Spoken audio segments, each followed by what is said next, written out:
This document will be posted after this live stream. All good, all good. Okay, we're gonna go right now, guys. We're gonna go right now. So we've done most of this modulus question. I'm just gonna remind you guys of the question actually before we go. So given that x is a real number, the value of the modulus of 3x minus 28 is greater than or equal to the value of x minus 9. We have to state, giving a reason, if the above statement is always true, sometimes true, or never true. We're going to do this algebraically. I've shown two ways to do it already, either by drawing out the graph. The other way we could have done it is just to randomly pluck numbers out the air, which a lot of mock schemes did actually do. I thought that was quite strange that they did that. You would think they would give a real explanation, but apparently not. So we're going to go algebraically. We're going to take the positive and the negative branch of the modulus function of 3x minus 28. Checking that positive branch, where the modulus of 3x minus 28, we just leave it positive, 3x minus 28. We're not going to change anything. We're not going to put the negative signs in just yet. So we take 3x minus 28 to be larger than or equal to x minus 9. Doing some rearranging, we're going to add over the 28, minus 9 plus 28, it's going to be 19. Take away the x from the left-hand side, 3x minus x, it's just 2x. Divide over by 2. So the first value of x that we need in order for this inequality to hold will be x is larger than or equal to 19 over 2. So this is a lot better than before. We're not plucking numbers out of the air anymore, we're working through it algebraically. This is the best way to do modulus questions, in my opinion. Tends to be pretty consistent, and it is normally what they look for. So carrying on, we're checking the negative branch. We're now going to have minus 3x plus 28. We're switching the signs. So instead of having that 3x minus 28, we're going to have minus 3x plus 28. So that minus 3x plus 28, we're setting the inequality of minus 3x plus 28 to be larger than or equal to minus 9. We're going to add over that 9 on the left-hand side. 28 plus 9 is 37. Add over the 3x to the right-hand side, just to keep things positive, make it a little bit easier. So we have 37 is larger than or equal to 4x. Divide over by 4. 37 divided by 4. So x must be less than or equal to 37 over 4. I believe that's 9.25. So two things that we need for this inequality to hold. We must have that either x is less than or equal to 9.25, 37 over 4. And we also had, checking that positive branch, x has to be larger than or equal to 9.5. So what does this mean, guys? What does this mean? We have a range of x's where the inequality holds. But that means we're going to have some x's where the inequality doesn't hold. That's the key thing we have to take away when doing this question. So therefore, if we have x larger than 9.25, so we don't fulfill that less than or equal to 9.25. So if we have x larger than 9.25 or less than 9.5, in this range of values for x, the statement will be false. Therefore, we've shown it's true for some values of x, we've shown it's false for other values of x, therefore we conclude that the statement is sometimes true. Okay?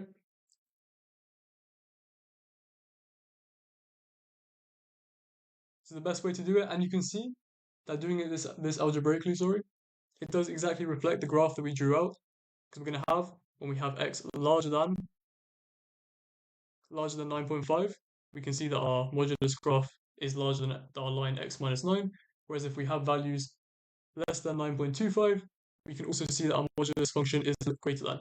But then in this tiny intersection here, there will be a space essentially, or range of values of x, where our line will be greater than the modulus function. Hope that all makes sense. Can I explain how it shows it's sometimes true? Okay, so the reason it shows it's sometimes true is because we found some values of x where this inequality holds. Like, in order for this inequality to hold, we had that x must be larger than 9.5 or less than 9.25. Therefore, we're going to have a range of values where the inequality doesn't hold, because we have that small gap of x in between 9.25 and in between 9.5 where it doesn't hold. And this is completely reflected on the drawing. You can see in these let me really zoom in here, I hope you guys can see. In this small range, this x between 9.25 and 9.5, we're going to have that line larger than our modulus function. Well, you'll be fine. If you struggle more on stats, I'm going to be doing loads of stats block. You will be absolutely fine, I guarantee it. This question is already stressing you out, guys. I'll give you guys a minute to look through it, but you cannot get scared with this summation notation. It's nothing scary, and I'm going to kind of give some tips on how you guys can never be intimidated by it. If you guys end up doing any STEM subject in university, you're going to be doing a lot of this notation, and you'll quickly realize it's nothing scary. Wait a second, I'll wait a second, guys. I'll just quickly say, mentioning with this summation notation, the best thing you can do in these questions, the best thing, I'm just going to quickly explain what it means first. All this means is we have the sum from r equals 4 to infinity. First things first, we're already seeing that sum to infinity. This is just a sum. We're seeing a sum to infinity. We know that where this question is going to go immediately when we see that infinity. We already know what to start thinking. We're thinking of that geometric series, sum to infinity. But let's just go step by step. Whenever we see the summation notation, the thing I'd always recommend, unless you can do it straight away, the thing I would always recommend, plug in some numbers. We know we start from r equals 4 to r equals infinity.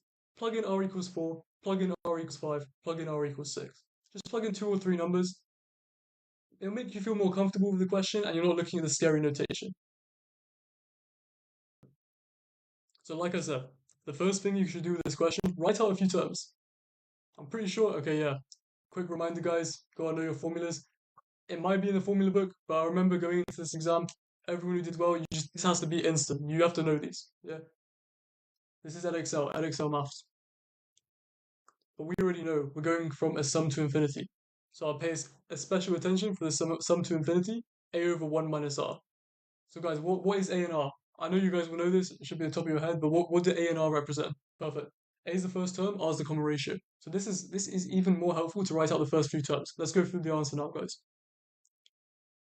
So just rewriting it with my wonderful handwriting, we have the summation from r equals 4 to infinity of 20 times half to the power of r. Like I said, write out a few terms. We can see we have 20 times half to the 4 plus 20 times half to the 5. We're adding things together. We know it's going to be a series. Now what we're going to do, spot the difference between each term. I'm already seeing the right thing. Guys, what is the common ratio between each term here? Think about it. We have half to the power of 4. Then we have half to the power of 5, half to the power of 6. Half, exactly. Common ratios are half. Perfect, perfect, perfect. So we have the common ratio is a half here. We write out a few terms. We recognize we have a geometric series. Two things we already see. We have that common ratio of a half.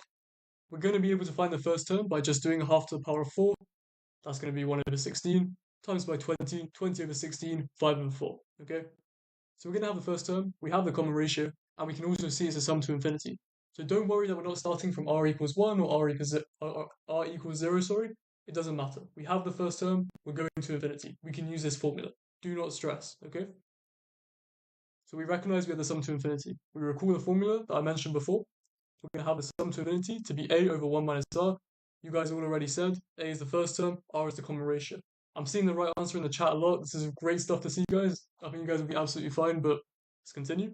We have the common ratio as a half because we're timesing that half by an extra power each time, essentially. So we have common ratio as a half. The first term, slap it in your calculator. I already said half to the power of 4, 1 over 16. 20 times 20, 20 over 16, 5 over 4. We have our first term, we have our common ratio, plug it into the formula. First term on the numerator, 1 minus the common ratio, 1 minus a half, it's just a half. 5 over 4 divided by half, or 5 over 4 times 2, for the fraction, multiply over. It's in your calculator anyway, guys. 10 over 4 equals 2.5. That is part I. This session, we're going to do 5 questions in total. This is question 2. We're going to have 3 more questions after this. And I would say they get trickier, unless you've seen the questions before already, but I would say they are great practice. Definitely good practice. Ah, all good part. Yeah, move on. Sorry if I'm going too slowly, guys. Do let me know if it's way too slow. I'm just making sure we're really understanding, step by step. Because this question can come up in a similar form. You see that sum to infinity, you see that common ratio, same idea. Don't get scared if the numbers are bad. Right, part II, guys. This one is not a sum to infinity. We have the summation from n equals 1 to n equals 48. So we're just adding each term, guys. Remember, do not get scared by this stuff. We have to show that the summation from n equals 1 to n equals 48 of log base 5 of n plus 2 over n plus 1 equals 2. So what are we thinking, guys? This is an A-level maths exam. We've learned content for 2 years about logs. What's the first thing we're thinking of doing? So yeah, we're going to split up the logs, guys. So I'm going to start going through the answer here. Remember, same thing as before. We're just going to plug in some values, see if we can find a pattern. So going through the answer to part II, scroll all the way down. So this is what we have. Summation from n equals 1 to n equals 48 of log base 5 of n plus 2 over n plus 1. So, and we have to show that it equals 2. Exactly as all it... Do I have anything for domain and range? We did quite a few of those yesterday. I have loads for Monday and Tuesday though. Definitely a hard topic. So we're going to use the log rules, guys. Summation from n equals 1 to n equals 48. We split it up. Remember, when we have two things divided within a log, we can take them away from each other. Yeah, we can remember if we have log a minus log b, it's the same as writing log a over b as our input inside the log. Okay. Now what we're going to do is plug in some numbers. Remember, we start from n equals 1. So let's just plug in n equals 1. 1 plus 2 is 3. So we have log base 5 of 3. 1 plus 1 is 2. Take away log base 5 of 2. Let's plug in 2. Just write 2 or 3 terms. It will always make these questions a little bit easier. You'll feel more comfortable and you should be able to get the marks. Plug in the n equals 2. We have 2 plus 2, log base 5 of 4. And then we have n plus 1, n equals 2. We have log base 5 of 3. Now what are we seeing, guys? What is the relation we're seeing? What we're seeing here, what's the key thing we already spotted? Should be ringing alarm bells.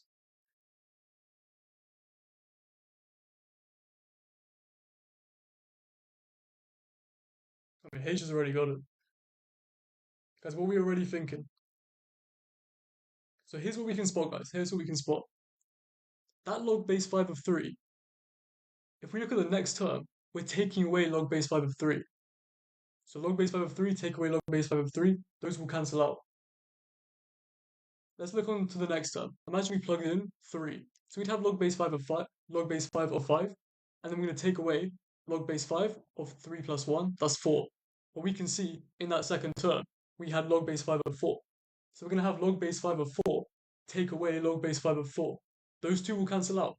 And this will keep on happening all the way up until the end. The very last term, if we plug in n equals 48, will be log base 5 of 50 take away log base 5 of 49. Let's have a sip of water, guys. So yeah, all the way up until the last term, we have log base 5 of 50 take away log base 5 of 49. But if we plugged in n equals 48 in that previous term, we'd have log base 5, taken away. We'd have log base 5 of 50 minus log base 5 of 49. Let me just go back 1 second, make sure everything's really clear.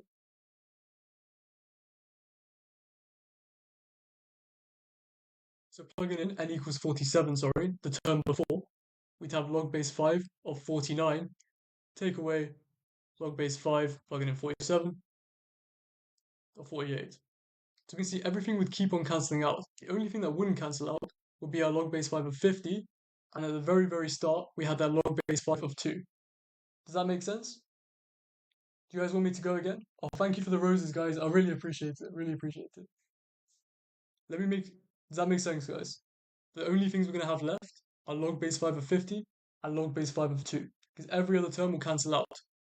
Writing out the first two terms and going up to the last two terms potentially can help you see this.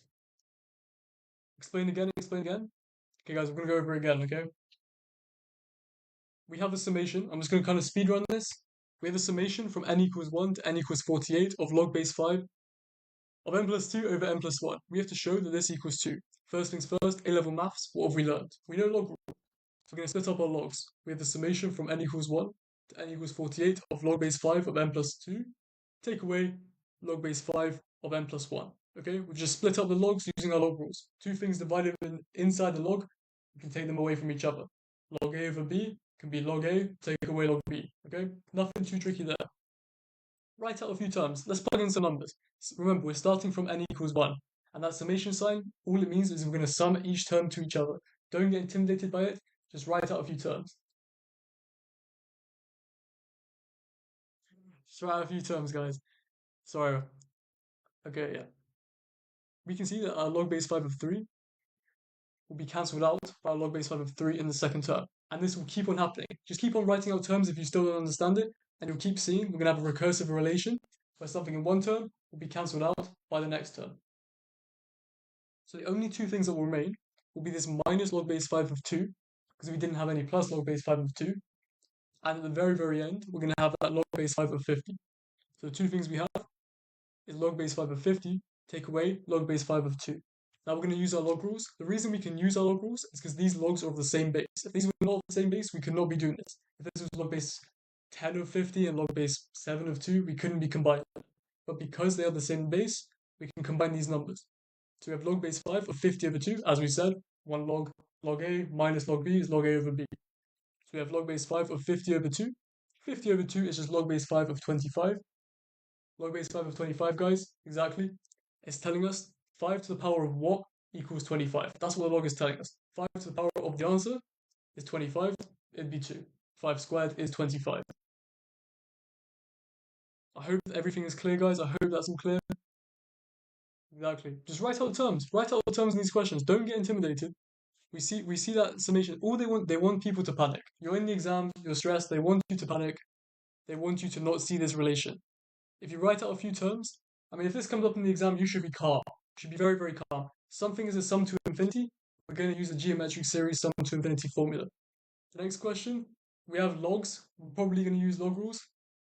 And we can also split it up, write out a few terms. With these questions, they love these recursive relations. They're going to want you to spot some pattern. They love putting in patterns in these questions. Next question, next question.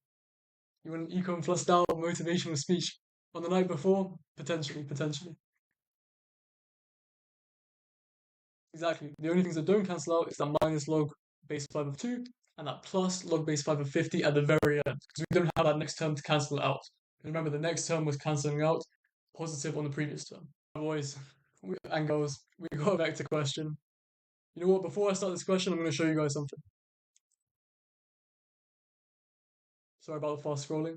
If we're looking at circles and vectors, so this is the number of marks we saw every single year from 2018 to 2024 with the mean marks per year at the very end. Looking at circles and vectors, besides 2019 for circles, it comes up every year. Every single year, this comes up. Guys, this will be available after my live stream. I'm going to put up the Excel spreadsheet, viewer only, of course, where you guys can access this and have a look at it, okay? Highlighted topics are just really important topics. It doesn't mean that I think they're going to come up, but definitely know them. As you can see, vectors comes up almost every year. Circles comes up. Well, vectors comes up every year. Circles only hasn't come up one year. So if it doesn't come up this year, it'd be a bit of a surprise, let's be honest. So we're told, guys, let me just zoom in a little bit. Oof. Okay. So we have the triangle in figure 7. Has vertices. I'm just going to make sure my notes are clear. Okay, we have vertices with OA and B. We're told that figure 7 shows a sketch of a triangle OAB. The point C is such that OC equals, or the vector OC equals 2 times the vector of OA. I'm not even going to keep reading the question. At this point, we're going to draw on where we think C is. Okay, I'll go through the full diagram in a minute, but I'm already drawing on where I think C is. Draw out the vectors. It will seriously help. We're told that M is the midpoint of AB. We're also told there's a straight line that goes through C and M and cuts OB at the point N. We're told that the vector OA equals A and the vector OB equals B. Okay? For part A, they want us to find the vector CM in terms of A and B. Thank God. Yeah. So let's go through it.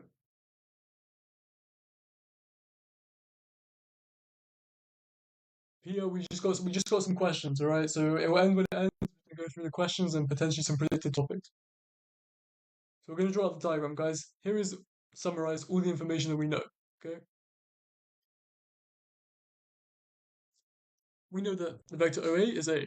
We know the vector OB is B. We know that C, our vector from our vertex O all the way to C, will be 2 times OA. We also know that M is the midpoint of B. So I'm hoping you guys get a diagram like this. Is this what we're seeing? Are we all happy with this diagram, yeah? We have that point C, 2 times our vector OA. So we know from A to C is going to be A again, because we go O to A, we know that's A. O to C is also going to be A. We're all good with this diagram, yeah? Let me know if there's any bit of the diagram doesn't make sense. Looks like we're all good. In parts you don't get. Well, let's look at what we were told. We were told that C and M cuts OB. So that line which goes through C, goes through M, will cut our line, or our vector, OB, yeah? This line on the triangle. It doesn't matter too much where your point N is. We're not really going to use the visual representation of it. We're just trying to understand where it is on our shape. So they want us to find CM. How are we going to get from C to M? We're going to have to go C to A, because we know that. Luckily, we know that already, because remember, O to A is A, O to C is 2 times O to A. So we know to get from A to C, it's going to be A. But remember, if we're going against the arrow, it's going to be negative. So C to A will just be minus A. Then to get from A to M, how are we going to get from A to M, guys? No, you're exactly right. C has to be above. You're going in that direction. It's 2 times O to A. Because if we were going below, it would be minus 2 times A. Sorry about that. Yeah, yeah, completely right. Half AB, exactly. We know M is the midpoint. So if we can find A to B, we can find A to M because it's going to be half of A to B. To get from A to B, just look at the diagram. We're going against the arrow A to O, so it's going to be minus A because we're going against it. And then O to B, we're going with the arrow, so it's going to be plus B. Then if we want A to M, we know M is the midpoint, so we're going to times it by a half. We have minus A plus B times by a half. So we've now established that to get C to M, this will simply be C to A, which we know is minus A. And then to get A to M, it's just going to be half times the vector A to B. We know A to B is minus plus B, just looking at our diagram. And then A to M times it by half. We have minus half A plus half B. And we know that C to A is minus A. Just add them together. So we have minus A plus minus half A. It's going to be minus 3 over 2A. Minus 1, take away a half. Minus 3 over 2. And we're going to be adding a half B. So we have C to M, guys. So we're all good here. What's the vector AB? Vector AB, which is going against that arrow A, minus A, and we're adding that vector B. Let's go on to part B, though. So part B, guys, these questions, classic simultaneous equation questions, okay? There's going to be 2 paths to get to a certain letter. Yeah, in this case, it's N. N is the weird letter in this question, so we're going to be setting up 2 paths together, and that's where we're going to get our simultaneous equations from, okay?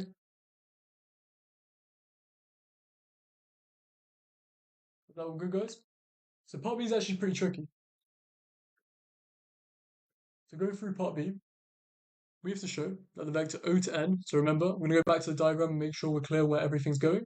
The vector O to N equals 2 minus 3 over 2 lambda A plus half lambda B. Now, I know the first thing you guys are thinking is like, why are we having lambda Greek letters? Where is it coming from? Where am I meant to start? Okay? We're just going to use the information that we know. And these questions, it's always the same pattern. Always the same pattern. Yeah? Find the 2 different directions. Normally, they won't even do this part B. Normally, they'll just tell you to find some ratio. Yeah? Part C, they might just give it in isolation. Yeah? How do we know if to find the constant? All we're trying to show is that this equation is the case. It's saying show this is the case. It doesn't say where lambda is a constant to be found. It does say where lambda is a constant, but not where to be found. Okay? We just have to show that it equals lambda here. All it's telling us is lambda is a constant. So we're going to use the fact that we have to elongate or shorten something in this question. Alright, okay, cool. We're going through it. Quick recap on the diagram, guys. We're trying to get to O to N, okay? What I'm thinking in this question is going to be a simultaneous equation question. How can we get from N starting from O? There's 2 different ways we can do it, guys. There's 2 different ways to do it, given what we know. I'm not even going to go through my answer yet. I just want to see what you guys are saying. There's 2 different ways to get to N starting from O. What are we thinking?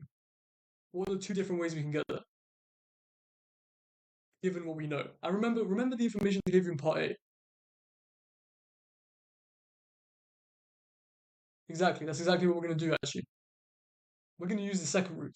One route will be some scalar constant times on our way to B. Because it's going to be that vector OB slightly shortened. It's going to be a fraction times OB. But the other way we can do it, given that we know C to M, we can go from O to C, and then exactly that. And then we have C to M slightly elongated. Because remember, it told us in the question, we have a straight line going from C all the way down to M. N, sorry. Yeah. So if we know CM, all we have to do is times it by a little bit more. It could be 1.2, it could be anything, yeah. But just elongate it a little bit. Times it by a scalar larger than 1, and we can get to N. It's a great place to start. And part A. So your mind's got to be thinking, oh, there's probably going to be some connection here. Because we had this answer to part A, it's probably going to be something similar moving on to part B.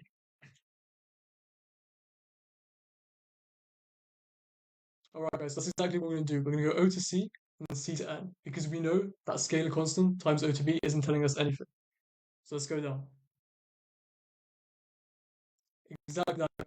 O to N is O to C plus some scalar. Because that scalar is lambda in the question, we're going to use lambda as well. I know no one likes Greek letters. I don't like Greek letters.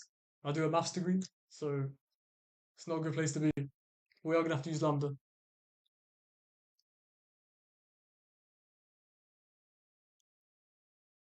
So we know that c to m is minus 3 over 2a plus half b. Okay? And I actually mentioned here, normally this is the classic simultaneous equation question, but they got lucky. Well, I wouldn't say they got lucky, but in this past paper, they split it up into part B and part C. Arguably more confusing, actually. But we're using our answer to part A. So we know that c to m is minus 3 over 2 plus half b. We know that O to C is 2a, because remember we were told that O to C was 2 times O to A. And we know O to A is A because it tells us that in the question. So we have O to C is 2a, and we're going to be adding on our c to m, which is the minus 3 over 2a plus half b, times by that scalar constant lambda. Because remember, we're elongating that line. I'm going to scroll up to the diagram one more time, guys. Let me know if I'm going too slowly. I just want this question to be really clear. So when you get the simultaneous equation, 2 root vector question, you'll know exactly what to do. Go back to the equation we found. We do O to C plus lambda times C to M. So we have that 2a, using the answer of part A of C to M, of that minus 3 over 2a plus half b, elongated, so times by some scalar constant.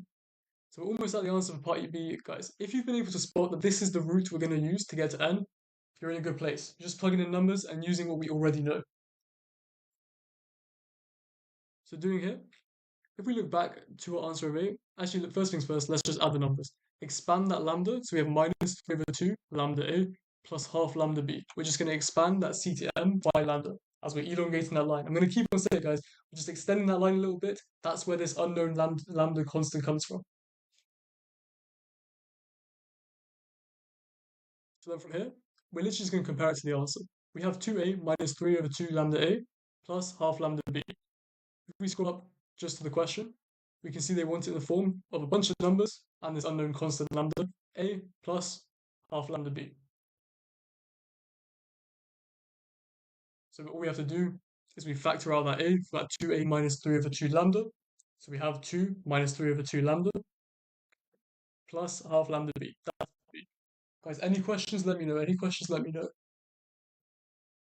Does that make sense?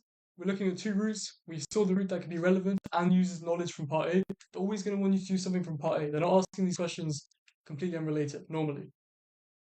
Now here's the thing. Here's the simultaneous equation bit, guys. We have to prove, hence. We see that word hence, we're going to be using the answer to part B. Alright, we're not going to neglect that answer to part B. Sometimes just writing it down again may get some things turning. You might be able to see where we're going to be going in this question. Classic simultaneous equation question, guys. Okay, so this is where we're going to use the other route to get O to N. Because we have one root of O to N, which we've shown in part B. We're now going to find the other root of O to N.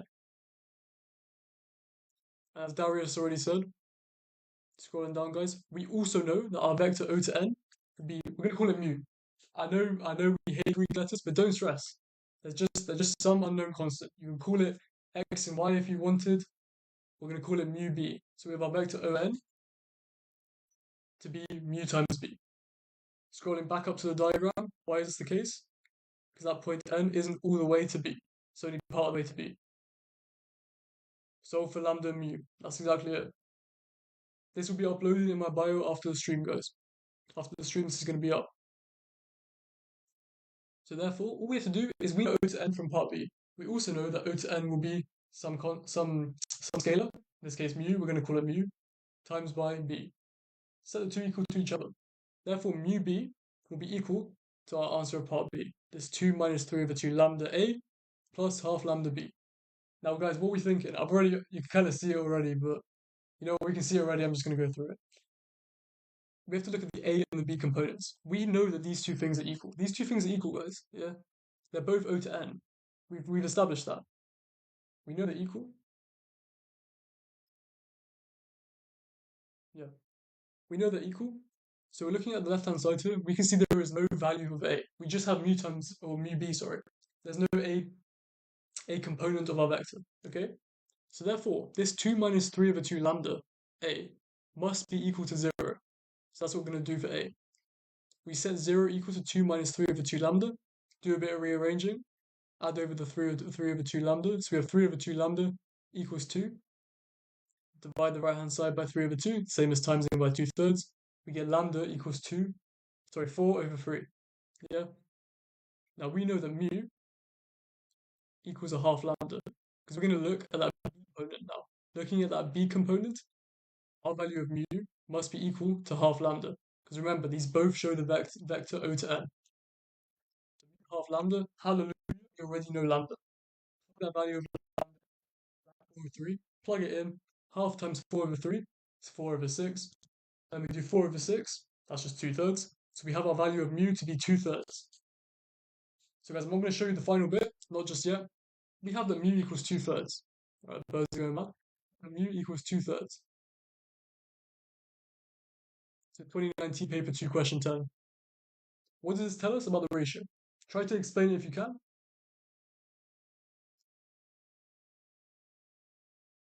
Exactly, we're comparing coefficients.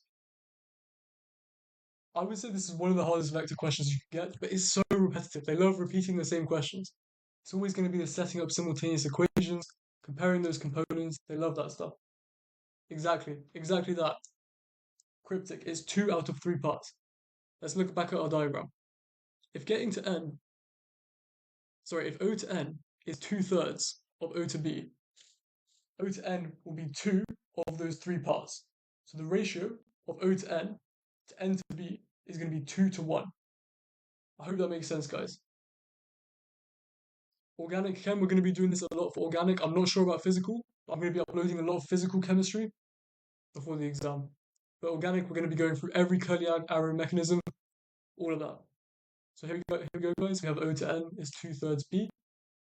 Therefore, n to b is 1/3 of O to b, if that makes sense. So O to n, On to NB is 2 to 1. Does that make sense, guys?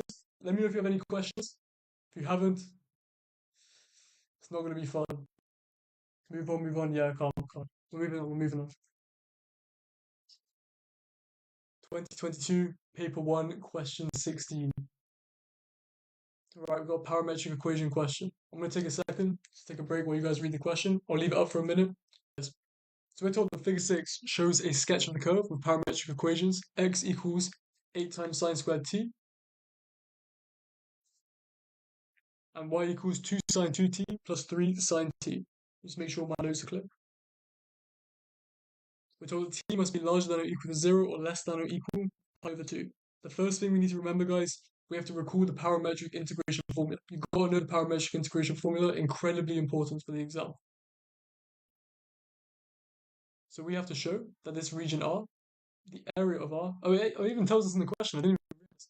The region R, shown shaded in figure 6, is bounded by C. The x-axis and the line of equation, x equals 4, so we can see this. Our limits, if they were an x, which they won't be parametric integration, remember, are going to be 4 and 0. 4 is the upper limit, 0 is the lower limit. But remember, I'm seeing it already. I'm seeing the parametric integration formula. Exactly that. So we're going to use that to get it into this form. All right, we'll start going through it now, guys. So here are our parametric equations. We have to recall the parametric integration formula is the integral with upper limits. The reason I wrote t2 is because it will not be the values of x. We're going to have to find the corresponding values of t given our values of x. Okay? So we know that x equals 4 as the upper limit and x equals 0 as the lower limit. So we're going to be using that to convert to x. Okay? So we know it's going to be upper limit t2, lower limit t1. Oh yeah, there's not any crazy formula. This is what I mean when I say parametric integration formula. Okay? So it's going to be y, our parametric equation for y, which is 2 sine 2t plus 3 sine t, multiplied by dx dt. So we're going to differentiate our equation for x, and then we're integrating with respect to t. So everything's going to be in terms of t. That's the important part. Okay. So first thing we're going to do, dx dt. We see that x equals 8 sine squared t. Differentiating, we just have to differentiate sine squared t. Bring that power down to the front and multiply it by. It may help, guys, to write sine t in a brackets all squared. We're going to multiply by inside that bracket differentiated. We have sine t, that differentiates to cos t. Anyone clip for me?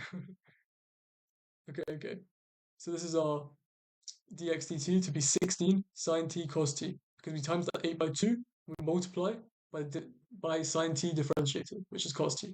So we have dx dt equals 16 sine t cos t. Amazing. We found this dx dt. Next thing we're going to do, let's find the new limits.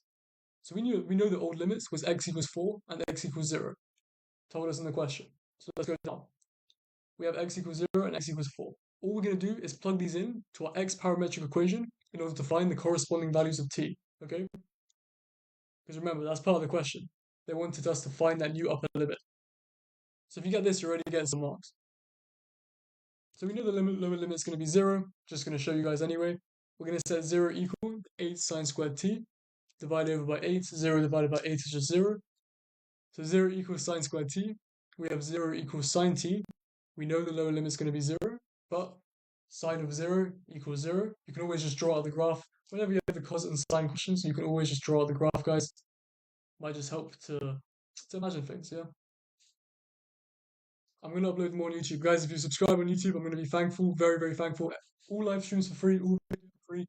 But subscription on YouTube would be really appreciated. Now we're going to plug in x equals 4. Sorry for the plug, yeah? Now we're going to plug in x equals 4. We set 4 equals to sine squared t. Divided over by 8. Yeah, we have 4 equals 8 sine squared t. 4 over 8, so half. So we have half equals sine squared t. We're going to take the square root. So we have positive or negative 1 over square root 2 equals sine t. Now here's the thing. Two kind of key things here. Whenever we square root a number, remember to take that negative and the positive. Yeah? A lot of people forget that. Can already get you some marks. However, in this question, not so much. We're told that t must be larger than or equal to 0 or less than or equal to pi over 2. So the only one we're going to consider is sine t equals 1 over root 2. Because just looking at our sine graph here, if we had a y limit, we set sine squared t equals to half, take the square root, but we're going to take the positive square root. The reason for this is, draw out the sine graph. We can see if we have sine t equal to negative 1 over root 2, the value of t that we need is going to be over pi over 2. Actually larger than pi over, just larger than pi in fact as well, not just pi over 2. That's why we take the positive 1 over root 2.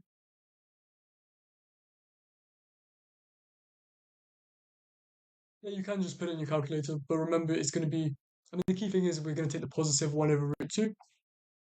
Then you can arcsine it, so we get t equals pi over 4. My chat's a little bit slow, guys, so it takes me a second. So we're just going to plug what we know into the integral so far, okay? So we know y, guys. We know y is going to be 2 sine 2t plus 3 sine t, okay? It gives us in the question, we already found dx dt to be 16 sine t cos t, okay? So we're just going to plug it into this, and we already have an upper limit to be pi over 4. Why do we need to change the limits? Here's the question, guys. We had x equals 4, x equals 0. We have to change them in parametric integration to the corresponding limits of t, because we end up integrating with respect to t. Okay? I'm going to carry on.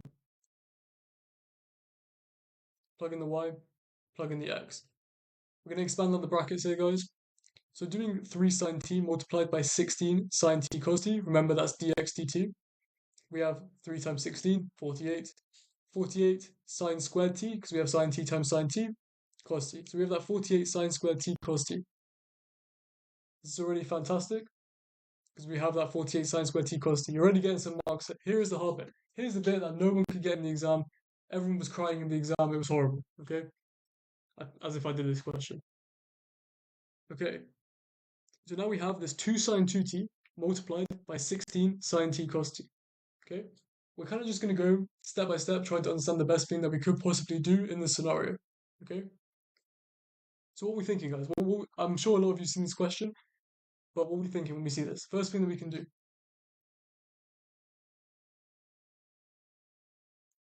I'll show the question while you guys are telling me. What are we going to do with this 2 sine t equals 16 double angle idea? Yeah. Before we multiply out, sorry, we're going to use that double angle ID. We know that sine 2t equals 2 sine t cos t. We have to know that by the exam, that's got to be natural. Exactly. So, going down. Okay. So, instead of writing 2 sine 2t, we're going to have, let me know if everything, okay, instead of writing 2 sine 2t, we're going to write 2 sine t cos t instead of just the sine 2t. Now we're going to expand everything out on the left-hand side, okay? So we have 2 times 2, it's 4. 4 multiplied by 16. You can do it in your calculator, but it's 64, okay? So now we have 64 sine t times sine t, sine squared t, cos t times cos t, cos squared t. So we have our limits, pi over 4 and 0. We have 64 sine squared t cos squared t plus 48 sine squared t cos t, integrating with respect to t.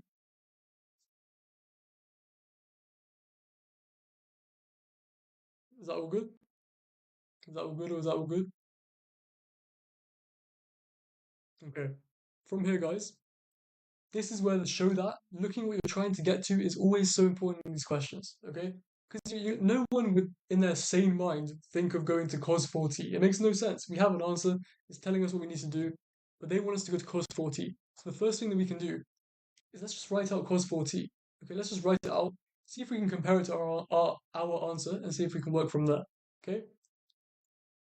With these show that's, you always got to be doing this, guys. Does that make sense? Is that all good?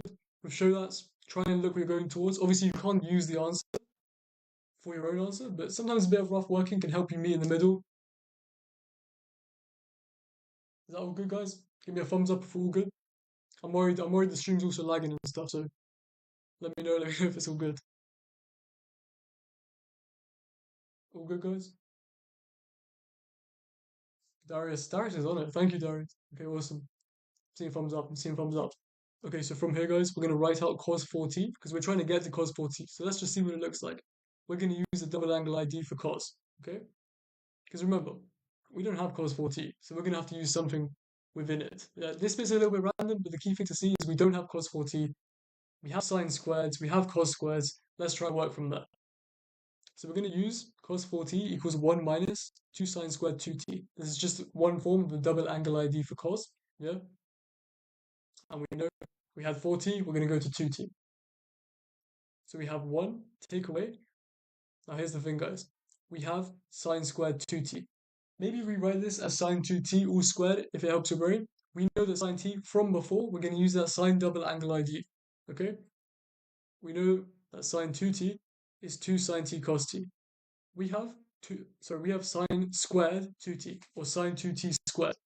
So the way I'm going to write it out is I'm going to write 2 sine t cos t, the double angle ID, multiplied by 2 sine t cos t. Okay, that's simply just sine 2t multiplied by itself, sine 2t squared. And of course we have that 2. So we have 1 minus 2 times sine t cos t multiplied by 2 times sine t cos t. Okay, so now we have 1 minus 2 times 2 is 4. The sines will be squared, so we have sine squared t. Cos multiplied by cos t, we get cos squared t. Okay, so we have 1 minus 2 times 4 sine squared t cos squared t. 2 times 4, that's going to be 8, right? So we have 1 minus 8 sine squared t cos squared t equals cos 4t. Game theory. Game theory is not cool. I'll tell you that for free. Game theory is not cool. Anyway, from here, because we currently have 64 sine squared t cos squared t, we're going to compare it to what we currently have. Because remember, we're going to need to use that cos 4t. Okay, but we only have one thing. But let's just work it step by step. Doing a little bit of rearranging, because our 8 sine squared t cos squared t looks very, very similar to our 64 sine squared t cos squared t, 8 times less to be exact, or ours is 8 times more than that, we can do a little bit of rearranging. So doing a bit of rearranging, we can add over that 8 sine squared t cos squared t and take away the cos 4t. So we're going to have the 8 sine squared t cos squared t will be equal to 1. Oh, thank you so much for the heartbeat. So we're going to have the 8 sine squared t cos squared t equals 1 minus cos 4t. Just imagine that thing at the bottom equal to cos t, bit of rearranging, because we have something that looks like that 8 times sine squared t cos squared t. Is that all good, guys? Is that all good? Hope that's making sense. So what we're going to do is, because we have that 64 sine squared t cos squared t, we're going to multiply it by 8 because we want it to look like what we currently have. Okay, it's a game of spot the difference. Yeah, look what you're trying to get to, expand what they give you, compare it to yours. Yeah, it's the hardest thing they can give you, especially in the show that question. But just work backwards a little bit and compare. So we're going to multiply the whole thing by 8 to get what we currently see in our integral. We see that 64 sine squared t cos squared t. So we're going to multiply that right-hand side of 1 minus cos 4t by 8 as well. Because whatever we do to the left, we do to the right. Okay? So that will leave us with 8 take away 8 cos 4t equal to 64 sine squared t cos squared t. That's exactly it. We make the substitution. We put 8 minus 8 cos 4t So we have the integral with limits pi over 4, lower limit 0, 8 minus 8 cos 4t, plus 48 sine squared t cos squared t, integrating with respect to t. And that's part A. Like, what was it, 4 marks, 3 marks? Okay, 5 marks. At least you get 5 marks for all that work. We just have to integrate it for part B. Okay? So we'll do. So the integration, we already have. The beautiful part of this question is we didn't actually need, well, you needed the limits, but you didn't need the inside. So you can still get some marks for this, even if you couldn't find the limits. Okay? So we're going to integrate each term. Integrating 8 with respect to t, we just have 8t. Integrating, so this is the way I think of it. We have minus 8 times cos 4t. We have that ladder of sine t, cos t, minus sine t, and minus cos t. If we differentiate, we go down the ladder. If we integrate, we go up the ladder. I'm seeing minus cos. We know that minus cos integrates to minus sine. And then we also have to divide by the inside of our function differentiated. Okay? So that minus cos will go to minus sine. But then differentiating what we have inside of our cos, this 4t here. If we differentiate that, it's going to give us 4. So we're going to have 8 over 4 multiplied by minus sine 4t. 8 over 4 is just 2. So we have minus 2 sine 4t. Hope that makes sense. And then with 48 sine squared t cos t, I wish I didn't show it. It's going to be reverse chain rule. It's going to be reverse chain rule, guys. Are we all happy with why it's reverse chain rule? Everyone's all good with that? I'm going to lift my laptop up so we can breathe a bit.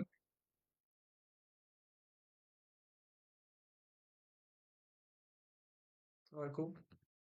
Gee, my laptop is burning, guys. I apologize if it freezes. Okay, reasons reverse chain rule. We have sine squared t, or sine to the power of anything. Don't even worry if it's squared or not. Sine to the power of something multiplied by cos squared t. Sorry, cos t. Okay? We know that sine differentiates to cos.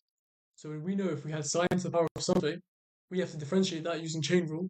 We're going to have a bunch of constants, put that power down by 1, and we're going to multiply it by that sine t differentiated. So if we see sine t to some power with a single cos t next to it, reverse chain rule, instantly we're thinking when integrated. Okay? Hope that makes sense. Because I'm actually just going to tilt my laptop up a bit so it doesn't blow up. Okay? Alright. Okay.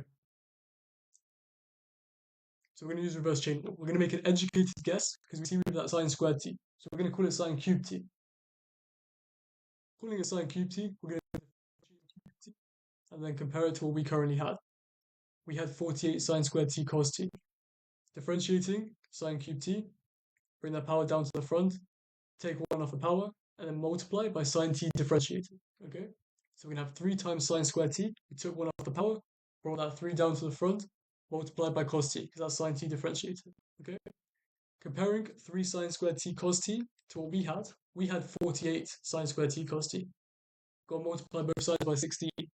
So the integral will be 16 times sine cubed t.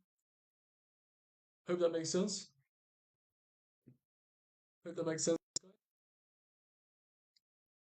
And then from here, guys, all we have to do is plug in pi over 4.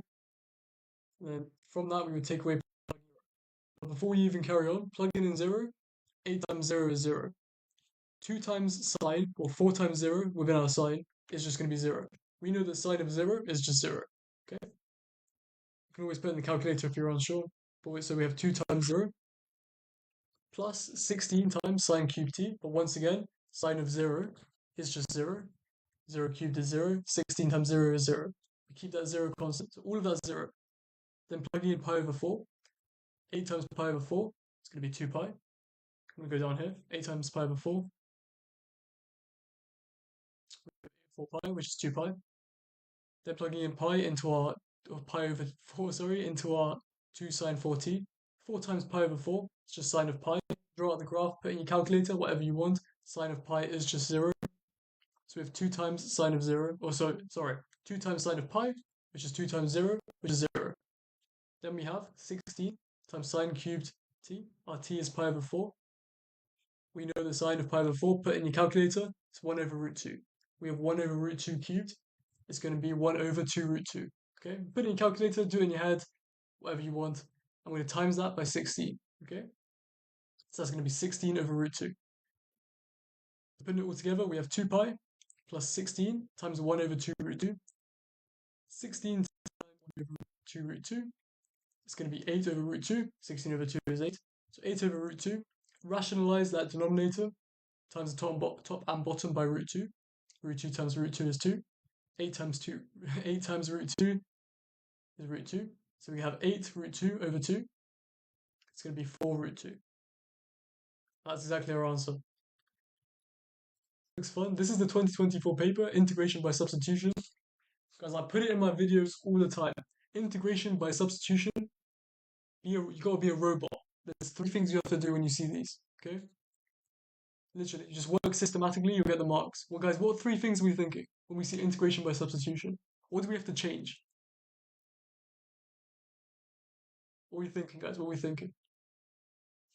Looks like the laptop's not burning as much anymore. Should be not freezing.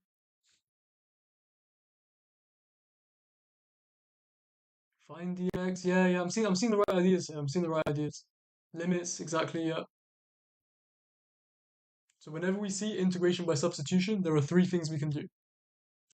Okay. That's the key. That's the key idea. That's the key idea. 3 things we do: change the limits, change that dx to the du, or in this case it's going to be d theta, but in general dx to the du, and make any substitutions that we can within our integral. Okay.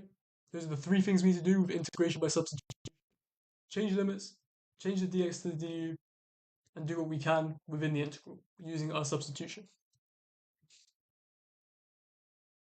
I hope that's all good, guys. Do you guys want a minute or 2 to have a go through this, or should I just start going through it? Let me know. I'll just read the question out.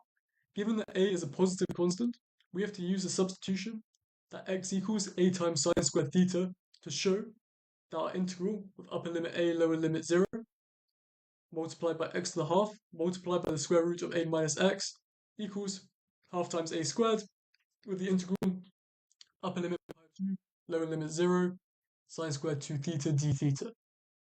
Some people want 3 minutes, some people want me to go through. I'm seeing more go through, guys. I think I might just have to start going through it. To be honest, guys, you gotta be happy when you see integration by substitution. It's very, very systematic. A lot of people didn't like this question when it came up, but in general, you should be quite happy when you see this because it's the same thing. It's always the same thing. There might be some tricky trigonometric identities or functions in it. Let's go, guys. We're gonna go through it now. So we gotta show this and this. I'm pretty sure I rewrote it down here. Exactly. Okay. So here's the question at the very top. Yeah. First thing we do, change the limits. Yeah, I saw a lot of you say limits, a lot of you say change the dx. We're gonna do both. Okay, changing the limits. Let's change the upper limit first. Key thing to remember: these are x values. We're starting with x. We know this because we're integrating with respect to x, and everything in our integral is in x, right? So we have our limits in terms of x to be a and 0. We need them in terms of theta. So we're going to sub in our upper limit and our lower limit of a and 0 into our x equals a times sine squared theta. Okay, I hope that's making sense so far. We're going to plug in the limits into that equation. Okay, so changing the limits. First thing, let's look at the upper limit. A equals a times sine squared theta. Divide both sides by a. Yeah, a over a is 1. So we have 1 equals sine squared theta. Take the square root of both sides. Remember, in general, remember we do the positive and the negative when taking the square root. But because we know they want the upper limit of pi over 2, because that's what we're trying to show, as we can see at the top here, they want that upper limit to be pi over 2, we're just going to take the positive square root. TikTok is making me do a human check so it doesn't end the live. Okay. So we have that sine theta equals 1.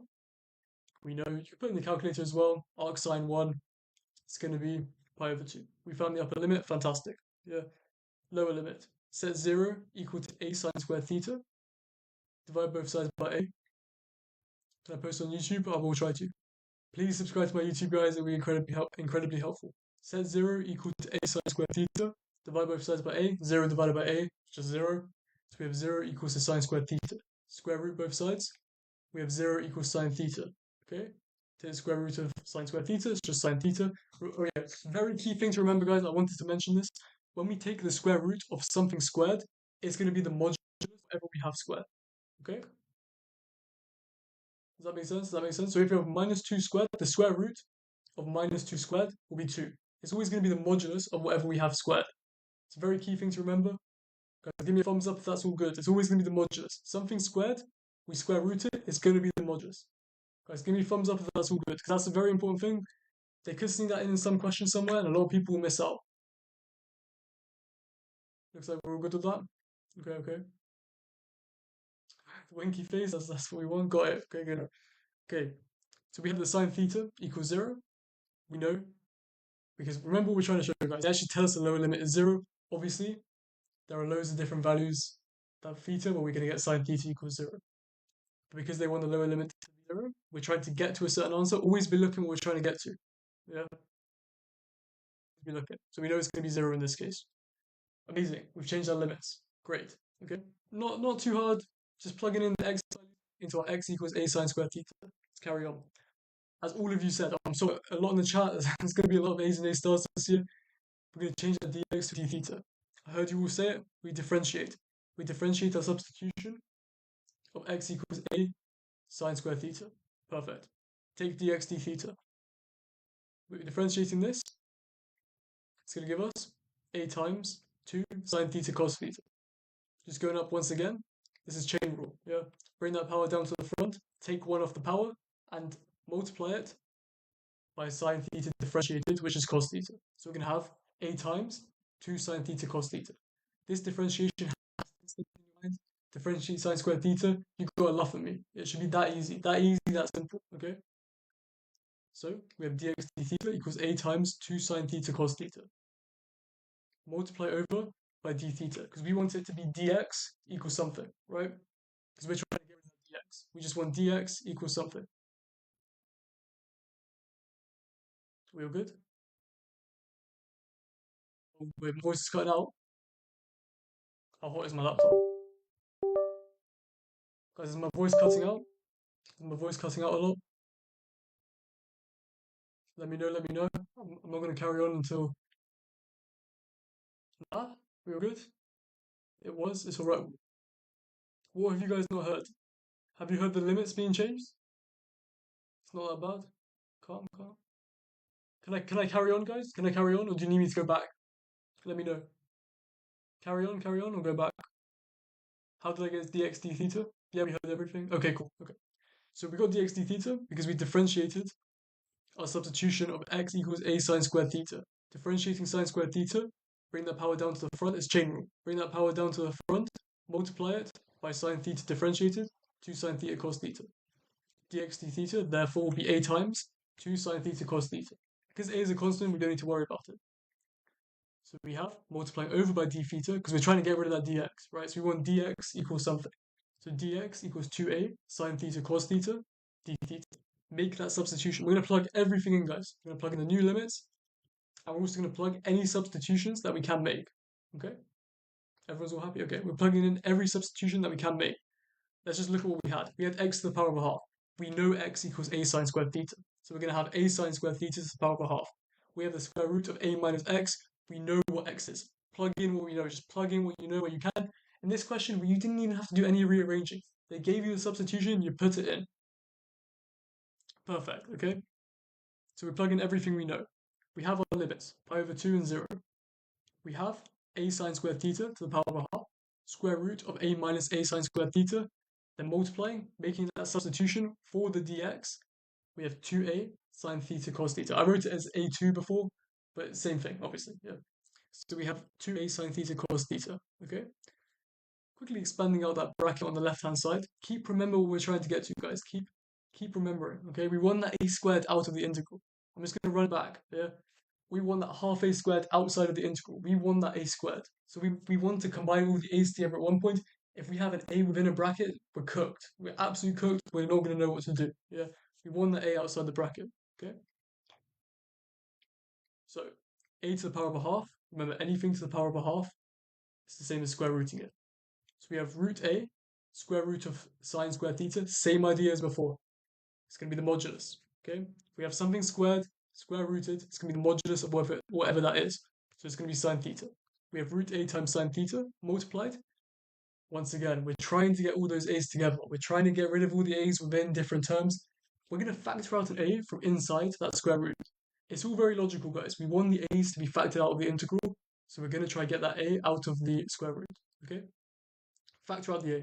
leaves us with 1 minus sine squared theta. And then once again, leaving that dx substitution the same, we have 2a times sine theta cos theta. Hope that's all making sense so far. Guys, give me a thumbs up if you understand why we're getting rid of that a. Guys, give me a thumbs up if we're all happy. Boys, there will be a lot of statistics coming. I'm telling you that now. I'm going to do a lot of stats.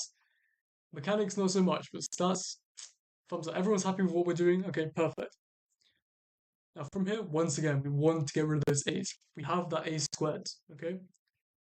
Rules of surds. We know the square root of a, or just two things times together, yeah? But in this case, the square root of a multiplied by 1 minus sine squared theta. We can split that up. That can be root a times by the square root of 1 minus sine squared theta, okay? Equals 2a sine theta cos theta.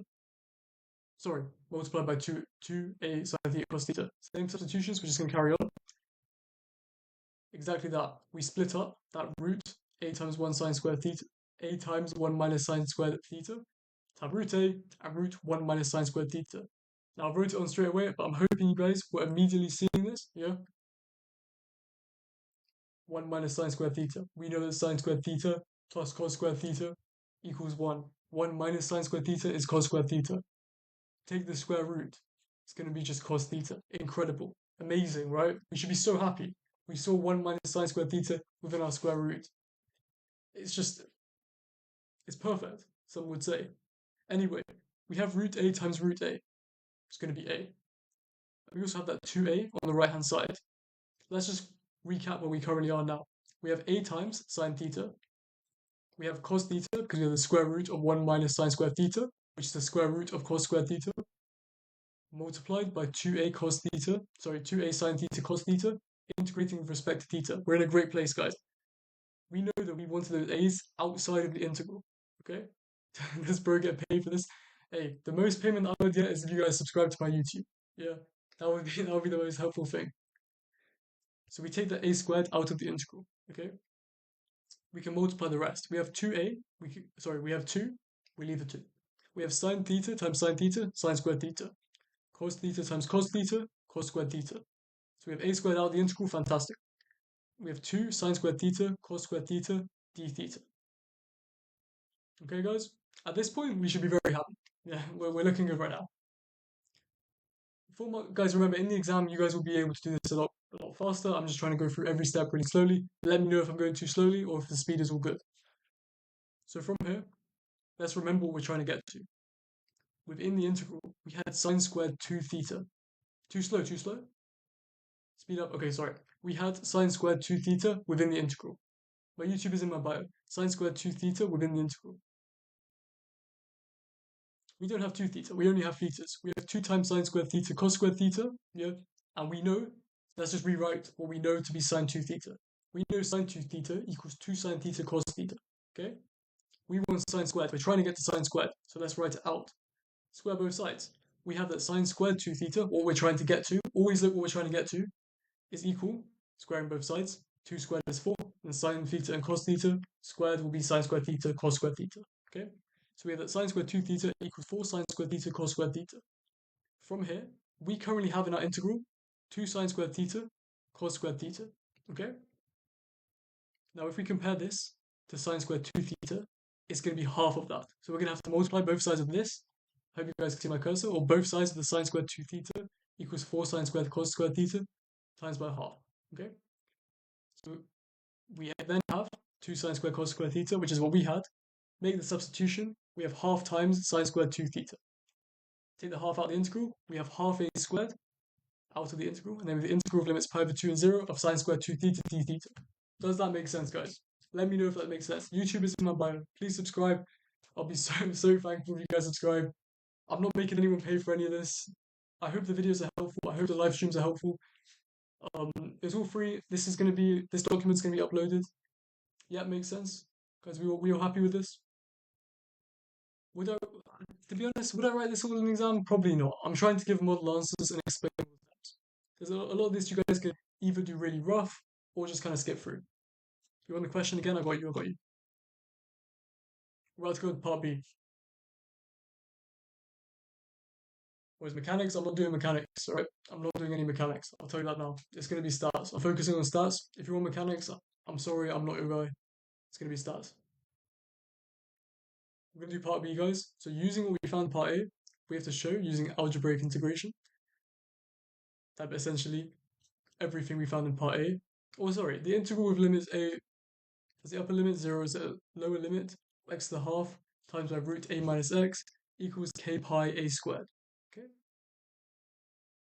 so from here, there's a reason we did part A. They want us to use the answer we found in part A. So if you couldn't do part A, you can still do part B, because we have half a squared, integral pi over 2, 0 is the limits, sine squared 2 theta d theta. Alright guys, I'm gonna have to get a little bit of engagement here. Yeah, we have sine squared 2 theta. We're trying to integrate sine squared 2 theta. What do we know about sine squared theta, or 2 theta in this case, and cos squared theta? What do we have to do when integrating it? Guys, let me know, guys. If we have sine squared 2 theta or cos squared 2 theta, what do we have to do? It's a deadly question. It's not friendly. It's not friendly.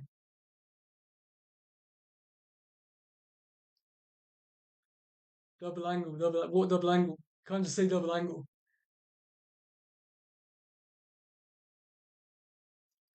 It is double angle. It is double angle. But what what double angle are we using?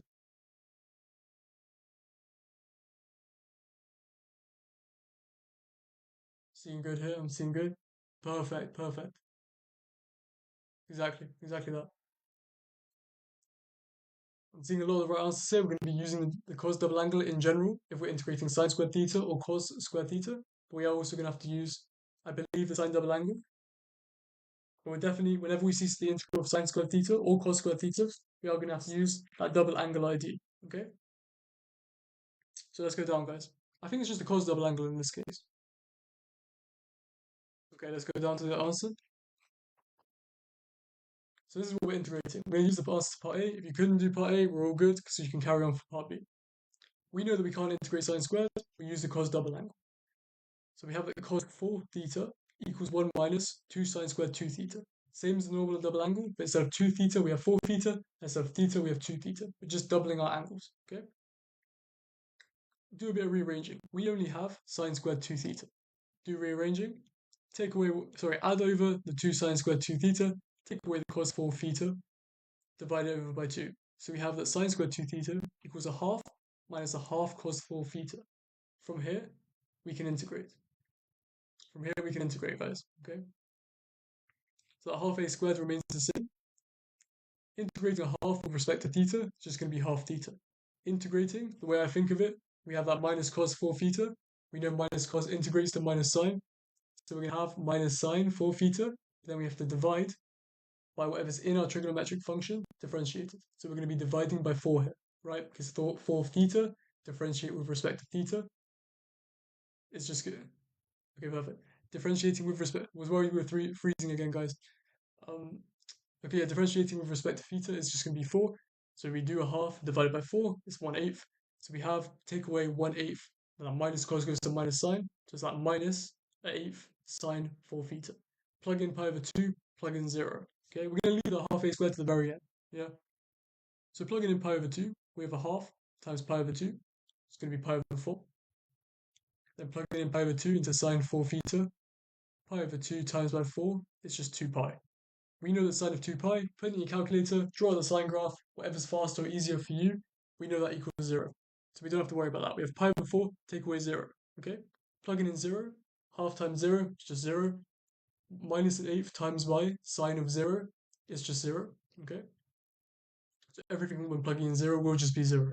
Right? So after plugging in pi over 2, all we're left with is pi over 4. We times pi over 4 by that half a squared. Keep on writing that half a squared, guys, as you go through every single step. Because imagine you forget it. It's just 3 marks that you lose, okay? So we're going to write a half a squared, times that by pi over 4. That's going to be pi over 8 a squared. So our value of k, let's go back up to the question. So we have pi over 8 a squared. That's what we found, okay? Go back to the question. They wanted it as k times pi a squared. K is going to be 1 over 8 because we have pi over 8 a squared. Guys, thumbs up. Any questions? Any questions with that? Does that all make sense? I'm going to go back to the working.